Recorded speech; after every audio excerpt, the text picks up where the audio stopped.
Hello everyone, I am Monica Samuels. I am the Director of Sake and Spirits for Vine Connections. Today I'm very happy to be working with JETRO, the Japan External Trade Organization, to talk to you about why you need sake on your shelves. The Japan External Trade Organization supports Japanese exports to the United States in all channels. Today I'll be representing Vine Connections as well as 8 other importers in the New York area to talk about how you can be successful with sake in retail. In cities like New York and Los Angeles, any fine wine shop that you walk into has at least one sake. But today we want to talk about why you should have more than one sake and the opportunity that that will bring you. The reason this is important today: the growth of sake exported to the United States continues to grow year over year. You can see in the chart that in the last 5 years, sake exports to the US has doubled. Among the many countries, 69 countries that sake is imported to, the US continues to be the leader year over year, accounting for almost 30% of the Japanese sake export market. Even though the growth of the sake category in the US is very exciting to see, what's most exciting to me is the opportunity that still remains. Despite the fact that imports continue to increase year over year, the consumption of sake compared to other alcohol in the US is still under 1%, which I think is very interesting if you look at this chart on the consumption of sake related to other wine varietals. As I was saying earlier, it's hard to walk into a fine wine store anywhere in the US without seeing sake on the shelf. And if you look at the consumption of sake and the growth of sake compared to other wine varietals, famous ones like Sauvignon Blanc and Pinot Noir, you'll see that in the next couple of years, the consumption of sake might even outpace these other wine varietals. Until recently, most sake consumption in the United States happened in restaurants instead of retail stores. Due to COVID-19, we've seen a big shift in Americans wanting to drink sake at home and replicate the experience of dining out in a restaurant at home. So today we're going to talk about how to make drinking sake at home a more enjoyable experience. First, I'd like to do a quick review of how sake is made. I think, as many of you know, October 1st is World Sake Day. It marks the end of the sake rice harvest and the beginning of the brewing season. So we'll talk about sake production starting on October 1st. The first step is harvesting the rice. As I think you know, sake rice is a very different species from the rice that we eat. The starch is concentrated in the middle of the grain, and the outer layers are proteins, fats, vitamins, and minerals. The first step after harvest is polishing the rice so we can start to remove some of these outer layers of the sake rice, which can create off flavors and also prevent a slow cold fermentation. And we'll talk later about why that's so important. So after polishing the rice is generally left to rest for a period of 1 to 2 months to retain its original level of sturdiness. After that 1 to 2 months, there is a washing of the rice. There is a little bit of residue that's left over from the polishing. After washing, the next step is soaking. Soaking is very important because after steaming, which is the step that comes next, you want to have rice that's very dry on the outside and very moist in the middle. The reason that's so important is that after this, we will go into the koji making process. Many people call sake a rice wine, but the truth of the matter is it's a little closer to beer. I like to say that it's built like a beer, but it drinks like a wine, because it really is most delicious in a wine glass, and you can savor it like a wine, but it has a lot more in common with the world of beer. The big difference between beer and sake is koji making. Beer is made from a malted grain, so starch turns into sugar without adding anything else. With sake, the first thing you do is you remove the husk from the outside of the rice.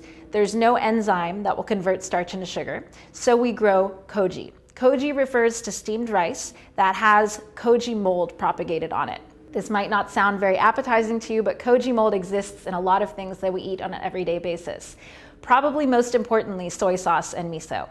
So the koji making experience takes about 48 hours on average. Some breweries take much longer, some breweries take less time, some breweries are able to do it by machine.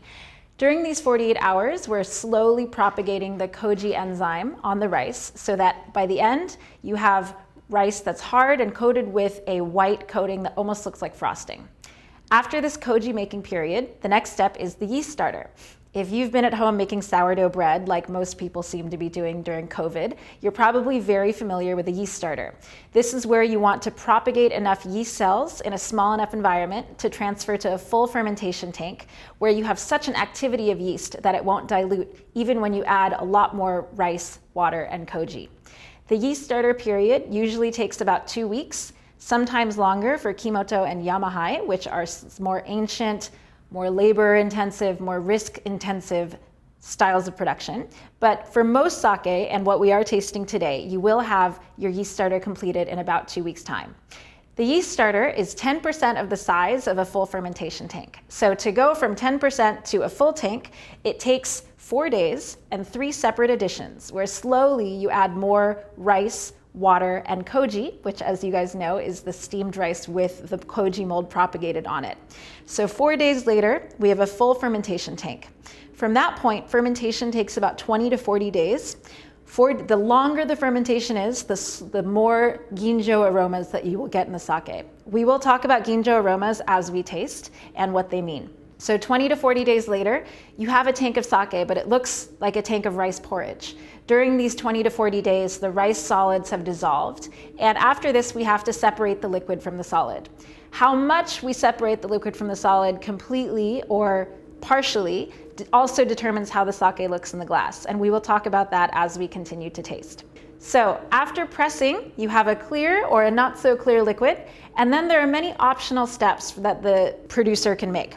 Filtration is one of them. You'll see some sakes that have a little bit of color to them. Sake generally comes out of the tank with a straw color, pale lemon color. When you see sake that's water white, it's usually a sign that it's gone through some charcoal filtration. Pasteurization is another step.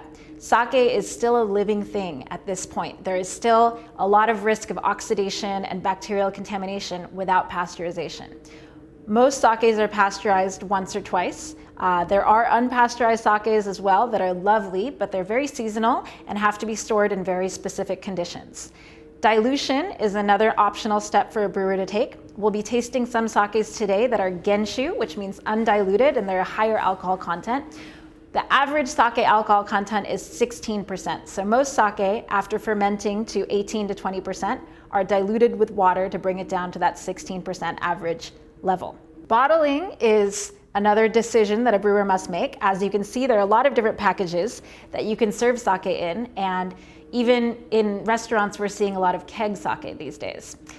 After that, there's a maturation period. Maturation can happen before or after bottling, depending on how the sake is processed. But generally, right after pressing, the sake is very, very youthful, very brash, and a few months of letting it settle, either in tank or in bottle, can result in a sake that has much more expression and maturity. As we begin tasting the sakes, I thought it would be fun to have some foods that are commonly found at home to compare and contrast with the different sakes. There's a famous Japanese proverb that states that sake does not fight with food. And it really is true. Sake doesn't have tannins, and it lacks the tart acids that are found in wine that can create unpleasant clashes with certain flavors.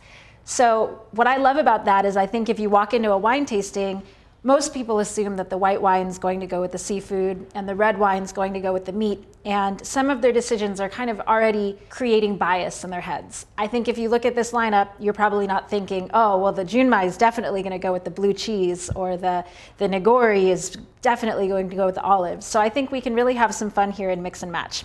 I have a blue cheese, gouda cheese, some prosciutto, and just some palate cleansing crackers. Some teriyaki beef jerky. This is one of my favorite sake pairings because I think we always think that beef needs to go with red wine, but the sweet and savory quality and the umami that comes from the dried beef I think is perfect for sake. We have some green olives, which you probably won't see at a wine tasting because olives and wine can have some challenging contrasts, but sake is very accommodating to the brine and the flavor of olives. We have some bittersweet chocolate and mixed roasted nuts.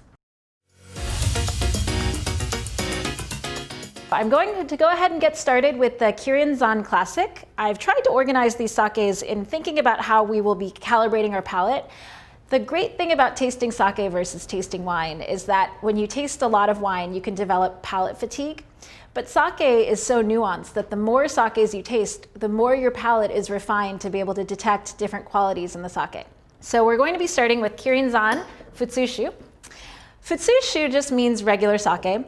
And I think that if you've traveled to wine producing regions, you might often be surprised that the table wine that people drink locally is amazing and delicious. And then you come back to the US and you see imported table wine as wine in a box or wine at a very low level.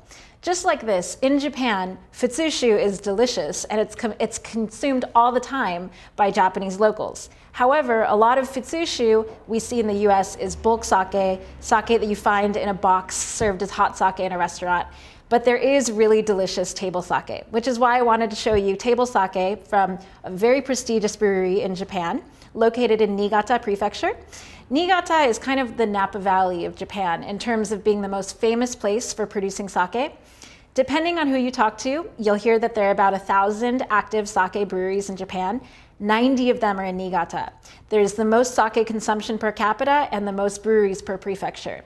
One of the reasons behind this is it is the land of sake rice, especially this sake rice, 500 mangoku, used in the sake. And also it's very famous for having very pure water. So there are so many fantastic futsushu or regular sake available in Japan, and this is one of the few very good quality futsushu that are actually make it to the United States. So today we're going to be tasting this from Kirin-san. You want to taste sake like you taste a wine. You should feel comfortable sticking your nose in the glass and giving it a spin in the glass. Sake really does evolve as air gets into it, just like wine does. And you'll often find that after you take a sip and you slowly exhale towards the front of your mouth, some of the aromas and flavors become more pronounced. So for me, this is a slightly quiet sake. It's not the most aromatically pronounced sake. Niigata being the land of rice, I always find sakes from this region to have a really comforting steamed rice aroma, which I really do get on the nose here. A little bit of nuts that's making me want to try the sake with some nuts. And absolutely, as you exhale to the front of your palate, you do start to get some of these aromas and flavors that they're describing here, a little more fruit, a little more melon. It becomes more round and mild, and there's very nice acidity. This is quite dry on the finish. I'm going to try it with some roasted cashews. It's a really lovely pairing. The nuts become much sweeter paired with the sake. It's a very soft, harmonious pairing. I see here that we're recommending this with bacon wrapped scallops, so I bet it would be amazing with the prosciutto as well. So the next sake that we're tasting is from Homare Brewery, which is located in Fukushima Prefecture. So many sake bottles in the past all looked very similar if you didn't read Japanese, and it was very hard to be able to walk into a store and pick out something that you've had in a restaurant. And I think we're very lucky that sake producers are shifting towards a little more of an interesting style of marketing so that the customer can remember a little more accurately what they've had before. So we are moving into a junmai sake. So where futsushu is a table sake that can have quite a bit of added alcohol added to it, which in the case of Kirin-san makes a very sturdy sake that can also stand up to being gently heated. You can also cook with it, and the food, you can still taste the flavor of the sake. Junmai tends to be a little more delicate. It is pure rice sake, so legally there can be no alcohol added. Generally, junmai also being pure rice sake has some rice notes. You might find a little more acidity and a little more umami. Umami, as I think you guys know, is the fifth taste. So there's sweet, sour, bitter, salty, and then umami. Umami expresses itself in sake anywhere from light umami being roasted nuts to more of a mushroom and richer umami to extreme umami where you might actually get something that smells like dashi or beef broth or a woody quality. This is a pretty soft junmai. It's quite elegant. I definitely get those steamed rice aromas, a little more of a fresh milk, fresh cream, and it's quite floral. And there's a little bit of tropical fruit. I would say this has more complexity as we're continuing to calibrate our palate.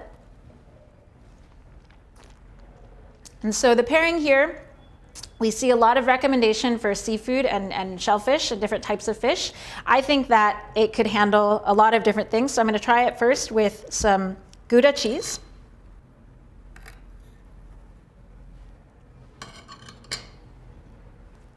And when pairing sake, I always think it's really a good idea to make a sandwich in your mouth where you take a sip of sake, you have a little food, and you have more sake.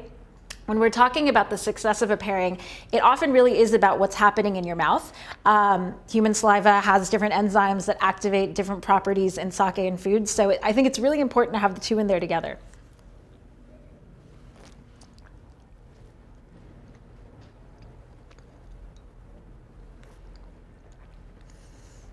What this pairing does for me, it's very textural. It really changes the texture of the Gouda. It makes it much more creamy, and it makes this texture of the sake a little richer as well.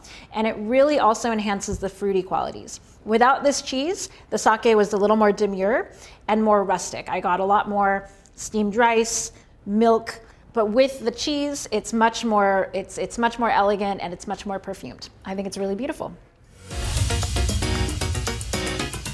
So if you are following along, you've noticed that we've had two sakes that are relatively average on alcohol content, and now we are getting into our first genshu. This also happens to be a nama genshu. So when we talked about some of the optional choices that brewers have after fermentation, this is an interesting one to taste, as they have decided not to pasteurize the sake and also not to dilute this sake. So we can expect something that's a little more high impact, maybe more of a chewy, rich texture in the mouth, and more lively. Nama means alive. And so when it's not pasteurized, you're going to have more it's still a living thing. It's going to be sharper, more intense. And this is also a hanjozo. So there's a lot of vocabulary words here. Hanjozo refers to premium sake that has added alcohol. We started our tasting with a futsushu, a regular sake, that can have a lot of added alcohol. With hanjozo, it's very highly regulated. The rice for using the sake must be polished to at least 70%. The volume of measurement is very interesting and hard to think about. It's 10% of the total volume of the rice used for brewing the sake. But in general, it's not really enough to raise the alcohol content or create more yield. This isn't an economic decision to add alcohol with premium sake, it's a quality decision. When you do add that little bit of alcohol, you lift up the aromas. There are certain aromas in sake that are not water soluble, so where you might not experience them in a junmai, having that little bit of alcohol makes them more pronounced, lowers the perception of acidity and umami, and it makes the sake a little more linear. It might not change in the glass as much as the junmai. So let's see how this one is. It's quite fruity. I think the added alcohol really does intensify the aromas, as well as it being a nama. You're gonna get these kind of candied green apple, peach, lactic notes, where we might have gotten fresh milk and fresh cream and tasting the Aladdin. This is much more tart to me. It's like a tart Greek yogurt. And we have that candied, chewy quality from the nama as well as the genshu. For me, this is much more full-bodied than the first two, and I think it needs something quite full-bodied. So I'm going to try this with some teriyaki beef jerky and see how it goes.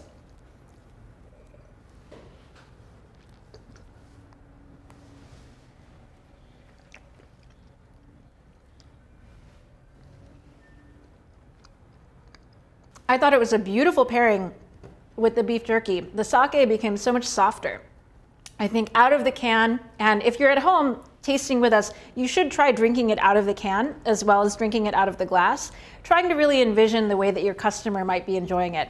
But I think that the sake becomes a lot softer, and the fruity notes, the sweet notes in the beef jerky rather than the savory really stand out. So I think it's a really fun pairing. And Sasaichi, this producer, is from Yamanashi Prefecture. So Yamanashi is a really amazing place for producing sake as well as wine. The next sake is this chibizumo, or little sumo. Little sumo, but big glass cup. This is located in Hyogo Prefecture. Hyogo Prefecture is very famous for having amazing water and also for growing great sake rice, just like Niigata. Probably a little more famous for growing Yamana Nishiki, where Niigata is more famous for growing Gohyaku Mangoku.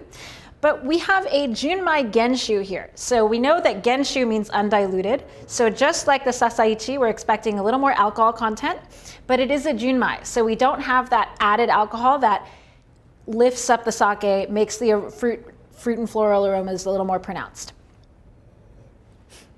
So this is less fruity, which I think we expected, knowing that this is not a nama and it's not a hanjozo. Definitely more steamed rice softness, more milky quality, kind of a powdered milk on the nose.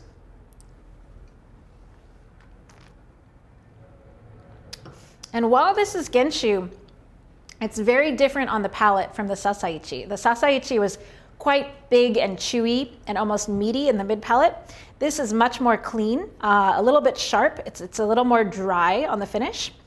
I think that we should try this one with some prosciutto. Prosciutto is a classic pairing for sake in Japan, actually. I think it's a little harder to come by, or it's a little more of a specialty in Japan, having prosciutto and having cured meats. And I talked to a sake brewer who categorizes all his sake on whether the sake's for oysters and sake's for prosciutto. And so I think it really kind of helps you to think about how to classify the sake. But I think prosciutto, being a little salty, a little sweet, and having this lovely umami from being cured, is one of the best sake pairings out there.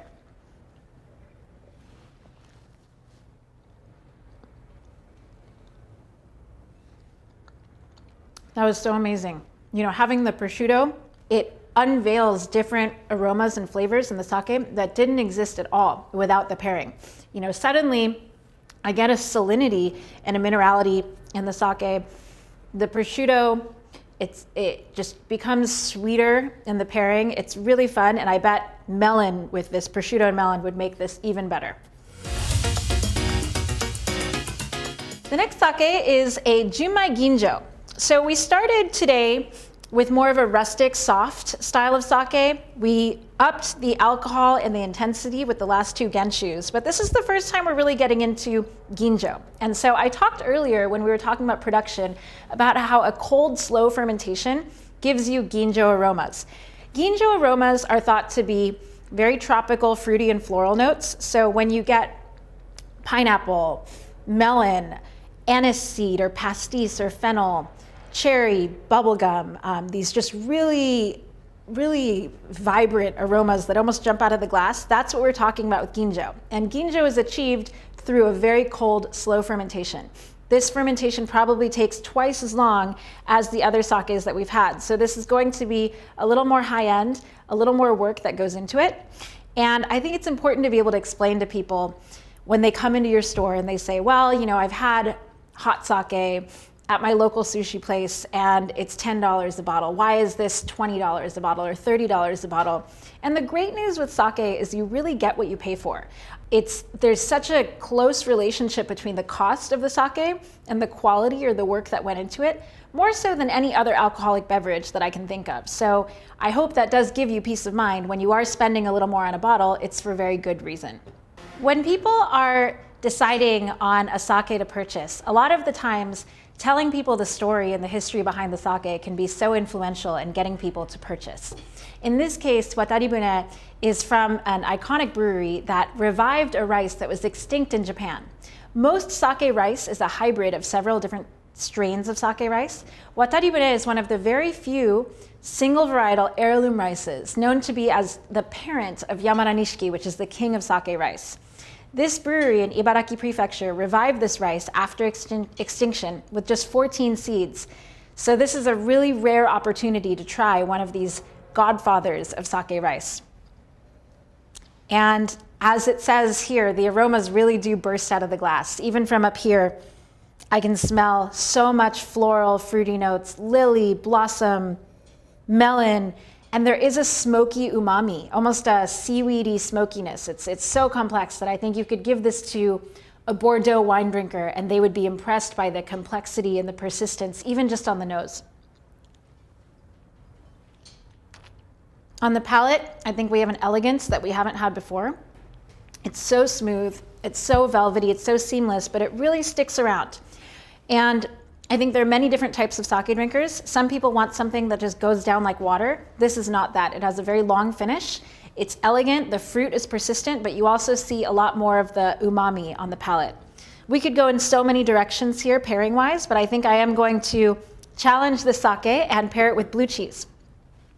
Blue cheese is hard to pair with most wines that aren't sweet wines. Generally, you don't really see blue cheese in a wine pairing unless it's a dessert wine. But I think that sake, even though it's low in sugar, really has the ability to pair with strong fermented foods like blue cheese.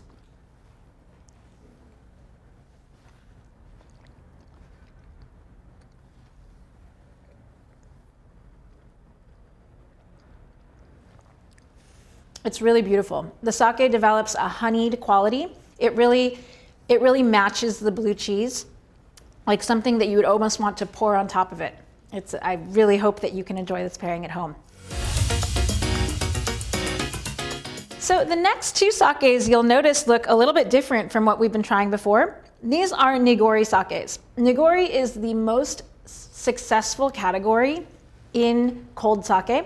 Most restaurants that we speak to, if they have 5 sakes by the glass and one of them is a nigori, the nigori probably outsells all the other sakes combined.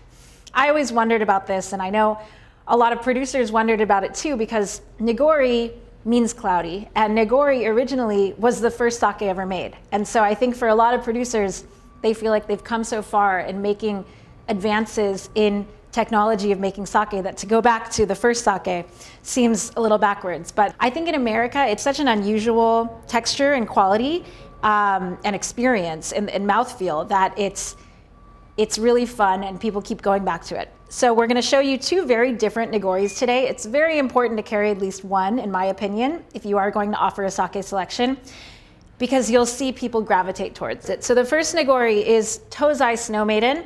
This is from Kyoto Prefecture. Kyoto is thought of as the birthplace of sake and has a lot of sake history. When you have a nigori, you always can expect a thicker, creamier consistency. If you are drinking at home, you want to make sure that you shake up the bottle. You will see that the sediment does settle towards the bottom of the bottle. So you don't have to be too delicate about doing this. It's not a sparkling product, so even if you shake it really hard, it's not going to explode, but usually a couple times is fine to get the sediment and the clear part to combine together. And then for me, Tozai Snow Maiden smells a lot like melon, but also a lot like pumpkin. I know it's that time of year, but it really does smell like the inside of an American pumpkin, like you're carving a jack-o'-lantern. And on the palate, surprisingly dry. I think you get a lot more of that melon and very clean finish. I really love having this with spicier foods, but I think it's quite versatile, and I think I'm going to try this with an olive, which I think might be the most challenging food on the table, but I love challenges like this. I think that you could pair this with foods you would never pair with wine. This is great with kimchi, which wine and kimchi is almost impossible. So let's see how it goes with the olive.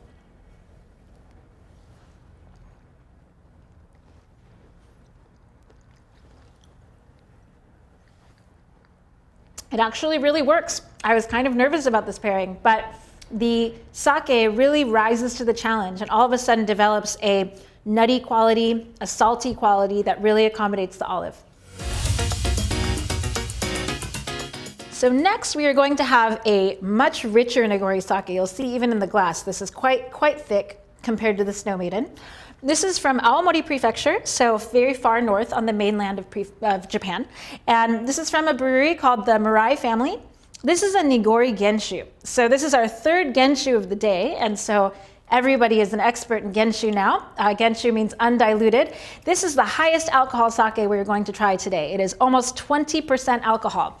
And so this is a powerful sake. I personally like having this one on the rocks as well. One of the really fun things about sake is that you can play around so much more than with wine. Sake, I would say that the Sasaichi Honjozo, this one would both be lovely on the rocks, which if you suggested pouring wine on ice, people would probably think that's not very classy. But with sake, there's so much opportunity to really change the experience.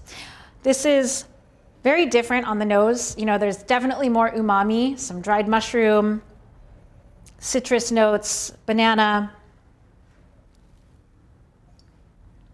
And the finish is sweeter and it's more powerful. I think with this, we are definitely going to go blue cheese, and I feel very confident about this combination.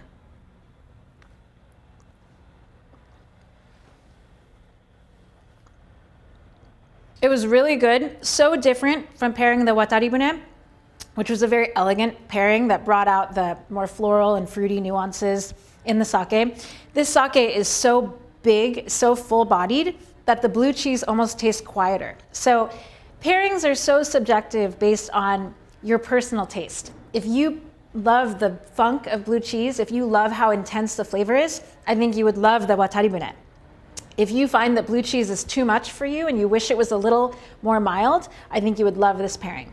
So I think it really speaks to the fact that there's no right or wrong answer, and you can have a lot more fun pairing sake with food than any other beverage.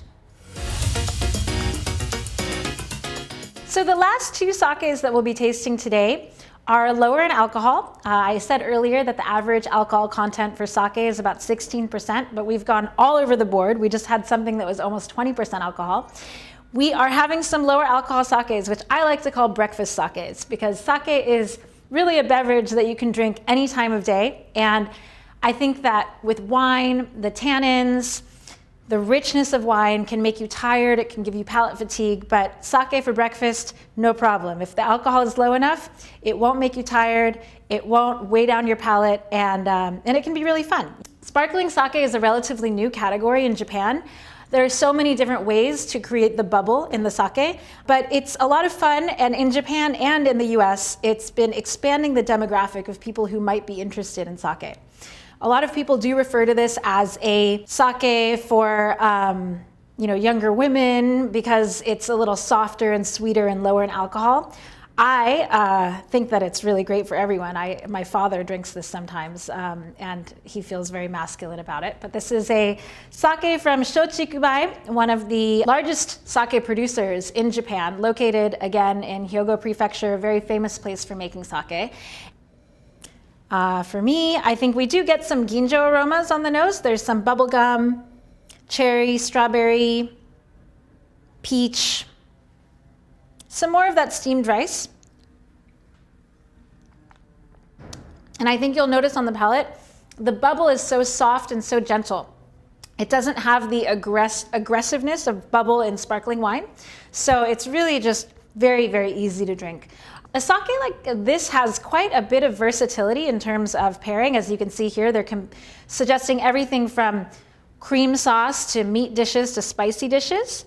So I think we will actually try this with some chocolate. We haven't done a chocolate pairing yet.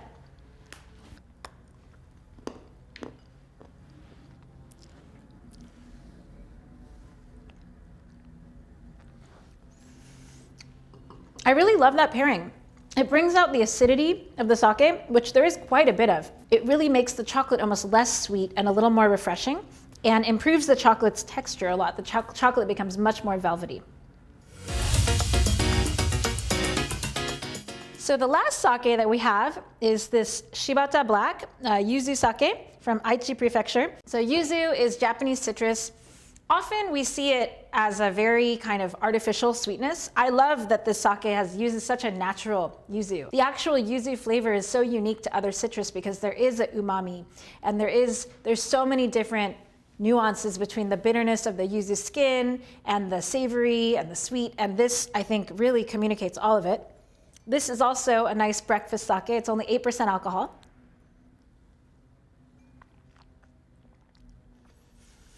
And it's lovely. It's kind of dangerously juicy and delicious. It would be easy to drink quite a bit of this. And what I really love is it's not very sweet. I think when people hear flavored sake, they think of something that's going to be like candy, and this is much more of an adult flavor. And I think we're going to go back to the blue cheese again. Seems to be the winner of today's pairings.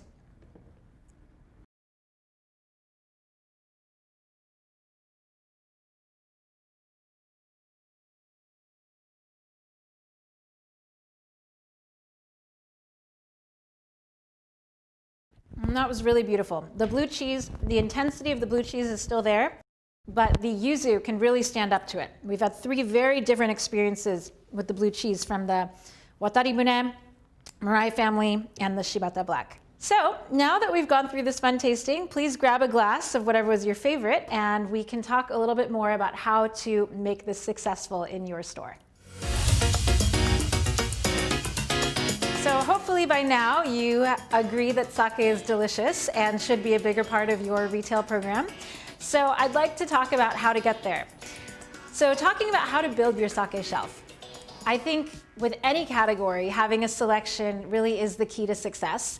It's very hard to, as a sake lover, walk into a retail shop, see only one sake, and feel inspired to buy it. Especially just now tasting 9 different sakes, it probably did occur to you a few times that having a lineup and a selection makes it really easy to choose. For me to give you just one of these sakes and ask you if it's great or not, it's very hard to make up your mind. But when you can compare it back and forth to all of these, it's much easier. And for the shopper, it's the same thing. So I would like to show you how to have the most range possible with 4 selections, 8 selections, and 12 selections. And when you want to move on past that, we are here for you. Please let us know. So if you only have room for 4 selections, what I think is the most important is to have a basic sake that's very good. You know, a futsushu, a value sake in a big bottle, a 720 ml, or even a 1.8 liter sake that people can take home, that they can just have open in their fridge all the time. When they want to have a glass of sake, when they want to heat up some sake, when they want to cook with sake, something that really is a value product that encourages the consumer to drink sake all the time. So the first would be a value sake. The second would be a small bottle of sake that's a little more of a premium level, maybe a junmai, maybe a affordable hanjozo or junmai ginjo, for the person who has tried your value sake and is convinced in the success and wants to trade up. I said earlier, nigori sake, most popular category in cold sakes. It is a product that people have been drinking in restaurants for decades in the US. So if you carry a nigori sake, I think people will come in, they'll see it, and they'll feel familiar, and they'll feel comfortable, and they'll feel like they have more confidence to make a purchase. The fourth category is plum sake. Plum is has a long history in the US of being successful. There is a lot of rich, thick, kind of syrupy plum wine out there. I would encourage you to look for a plum sake, something that is really made with Japanese plums. Japanese ume plums, very sour, and so it creates a plum sake that has really nice balance, almost like a nice dessert wine for the consumer. If you have these 4, I think someone can come in, any type of sake shopper can come in and find something that they will be happy with. Now, after you've taken these 4 sake and you realize how successful you are at selling sake and you want to branch out, I think that there are a lot of different directions that you can go in. Having a 1 cup or a can of sake is a great idea. You know, I think when someone walks into your store and they're going in to buy a bottle of red wine, they will still buy a bottle of red wine, but they might also buy a 1 cup or a can sake. So this is kind of the impulse buy, something to have either close to the register or keep it cold in the refrigerator so people can just grab and go and enjoy it right away after they buy it. So when you are ready to expand even further, I would recommend to consider an aged sake or even a cedar aged sake. So koshu or taruzake. These sakes tend to have some color to them because as sake ages, it doesn't need oxygen to develop these oxidative flavors. And I find that sherry drinkers, natural wine drinkers, orange wine drinkers tend to really gravitate towards this style. And then we have large format premium sake. This is something great to consider on the holidays. If you show up to a dinner party with a 1.8 liter bottle of junmai ginjo or daiginjo, I guarantee you will be invited over for dinner again. It's a really great way to celebrate. And since sake stays open so much longer than wine, you'll understand that it's a very good investment to have a large bottle of premium sake in your refrigerator. Also, kimoto and yamahai. These are, when we talked earlier about sake production and we talked about the 2-week yeast starter, and sometimes there's a longer yeast starter that's a little more natural, a little more labor intensive. This would be kimoto and yamahai. I think red wine drinkers, people who want a full-bodied sake really gravitate towards this category. And then I think you can introduce a premium nigori. Just like today, when we had 2 different nigoris, this is such a popular category with so many different areas of expression that I think that there's a lot of potential in offering something that's a little more high-end for the consumer to trade up to. So next, I would like to talk about positioning of the sake shelf in your store. I wanted to show you two pictures here. One with the smiley face emoji that has sake in the refrigerator next to beer. I think having it next to beer lets the consumer know that you want to drink it fresh. With sake, we'll talk a little bit more about bottling dates and what they mean, but sake is meant to be consumed as fresh as possible, generally in 1.5 to 2 years after it's been bottled. Putting it next to beer, where the consumer knows that you should be drinking your beer fresh, gives them that idea. And also, having it next to light, refreshing products, white wine, rosé, gives the consumer the idea that sake, like white wine and rosé, is elegant and refreshing. Where we have the sad face is having the plum wine and sake next to inexpensive dessert wine, cooking wine, kosher wine, inexpensive kosher wine. It really creates the idea that sake is only for a very small audience, and that also it's inexpensive and boozy and sweet. As you've seen, we've drank almost 20% alcohol sakes that haven't been boozy or sweet. And so sake really is much more elegant and much more high quality. And so positioning it in a better place really changes the way that the consumer thinks about the category in general.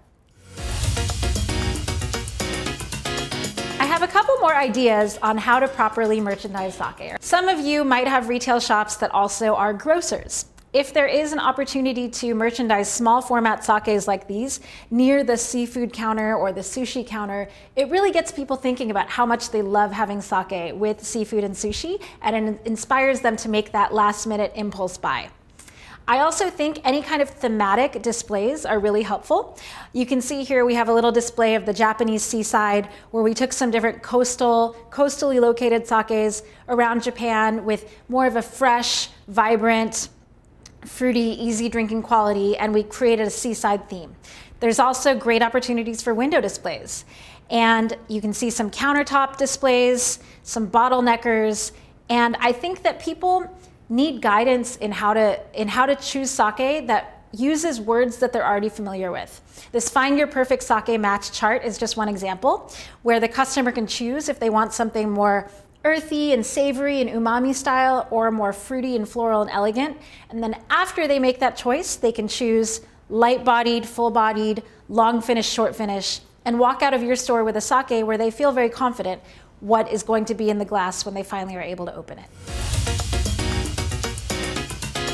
The other thing is glassware. I love a wine glass for sake. So many people feel like you have to go and get your own sake serving set, but a wine glass is an amazing way to try it. There are so many different options, but when in doubt, a wine glass is great. And I think using, as I said earlier, using language that people are already familiar with from the world of wine, like fruity and floral and savory and earthy, to direct them towards the sake that they might love, is really helpful. Using very Japanese words like seimai buai can often intimidate the customer. When you are back to regular business, a great way to promote sake is giving your customers an opportunity to try the sake in store. I know that myself and the other 8 importers that are being featured today are all very happy to support you with in-store tastings. When you do schedule them, I do have some suggestions. One is choosing a variety of styles. It really is helpful to give people a range. If a consumer is able to see the difference between junmai, nigori, and a flavored sake, even if they've never had sake before, it can be really encouraging in getting that consumer to feel confident in their ability to enjoy sake. Also, having ice on hand to make sure that your sake is served at the optimal temperature, including educational materials that people can take home or look at while they're tasting. And remember that people are often intimidated to try. If someone knows nothing about sake, they might not want to walk over to your table. So really encouraging them, asking them if they've ever had sake, really trying to give them the confidence to do it creates a better experience for the customer and for the people you have supporting your tastings. Also, since we are in a pandemic and people are shopping online more than ever, I wanted to talk a little bit about stocking your virtual shelf. People are constantly looking for a great sake retailer online. And so many retailers, when you go on their website, they have red wine, they have white wine, and that's it. Unless you go in the search bar and type in sake, it doesn't show up. If possible, I highly encourage you to have sake prominently displayed on the drop-down toolbar. It makes a difference that you wouldn't believe. It draws more traffic towards your website.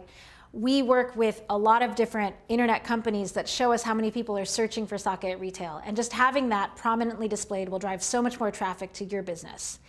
Creating filters and categories by flavor profile, price point, descriptors also really helps people feel confident and shop more on your website.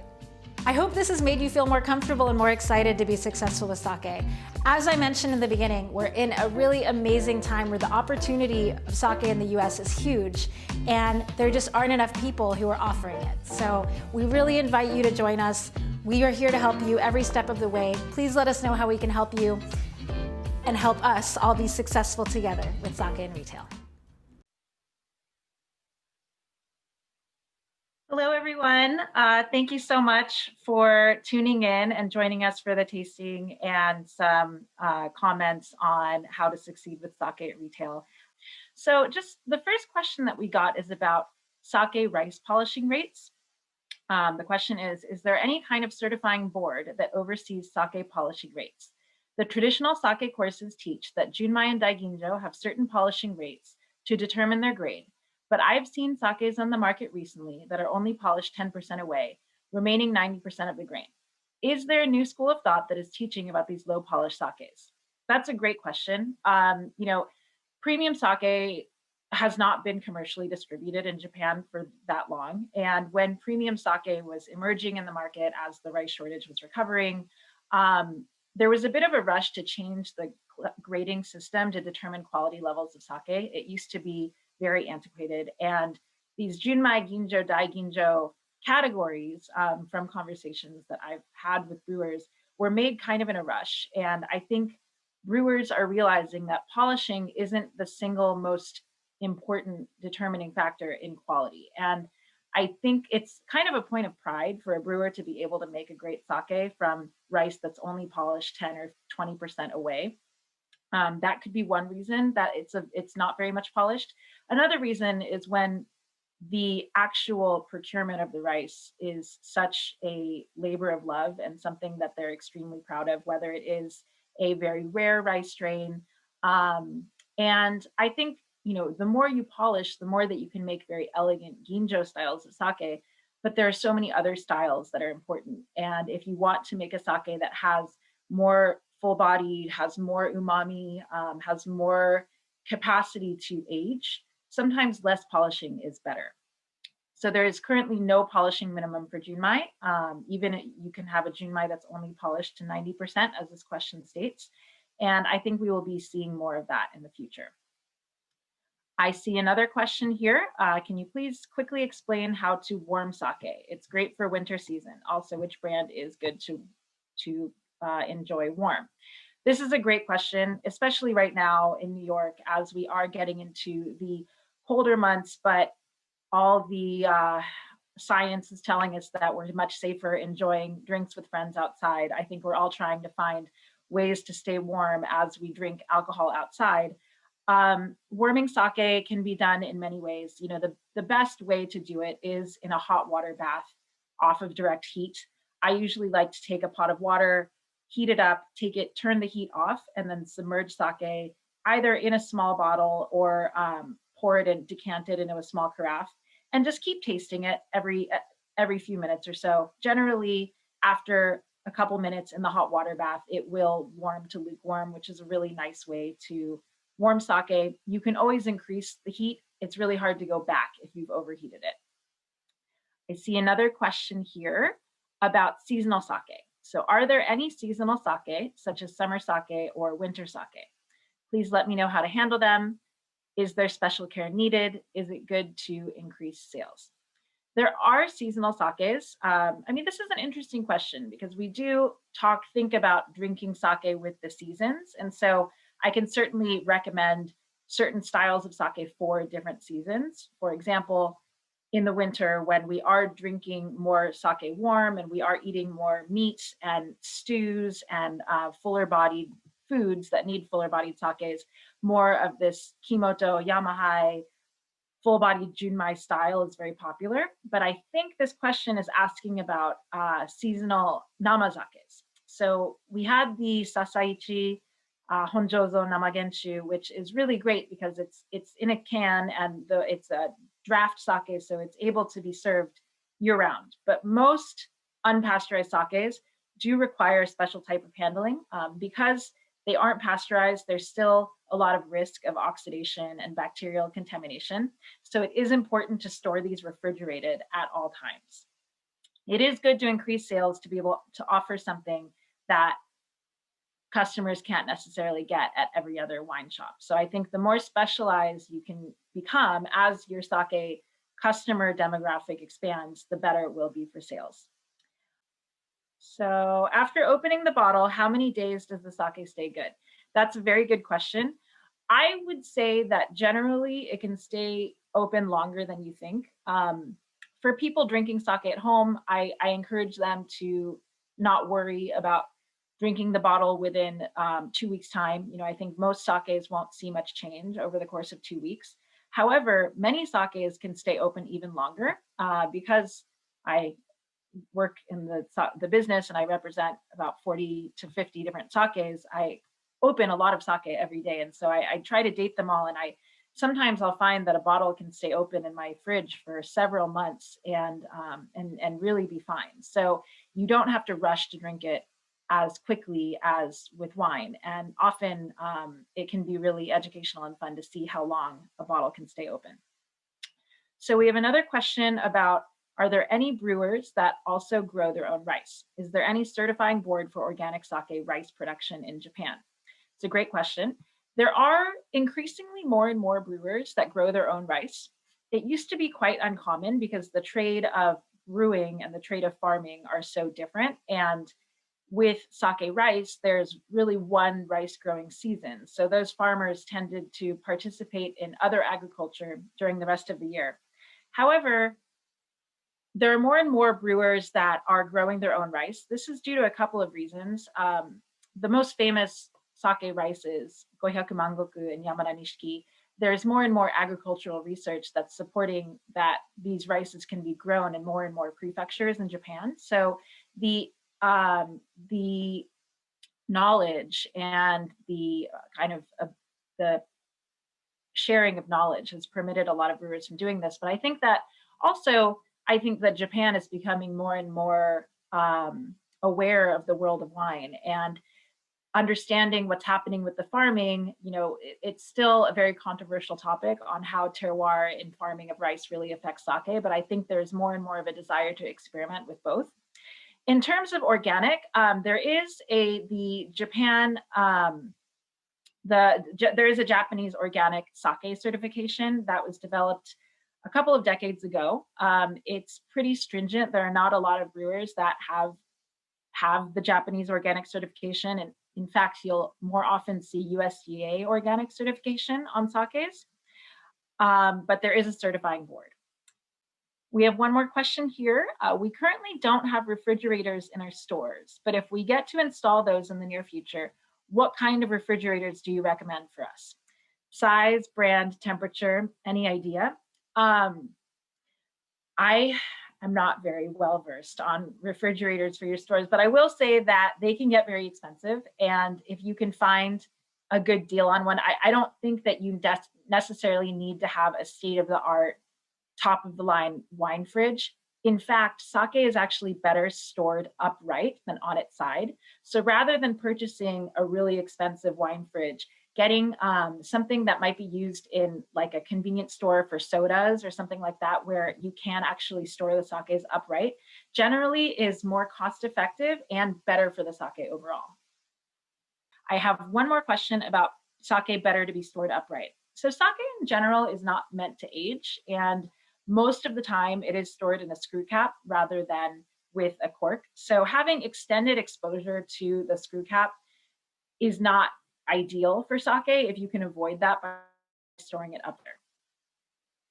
Well, if there are no other questions, if you could please take a look at the survey, we would really appreciate it.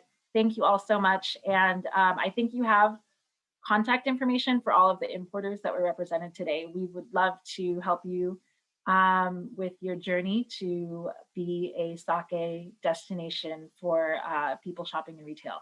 I know that there are a lot of people on here who already are amazing at selling sake in retail. So thank you for all the work that you do, and I look forward to working with you more in the future.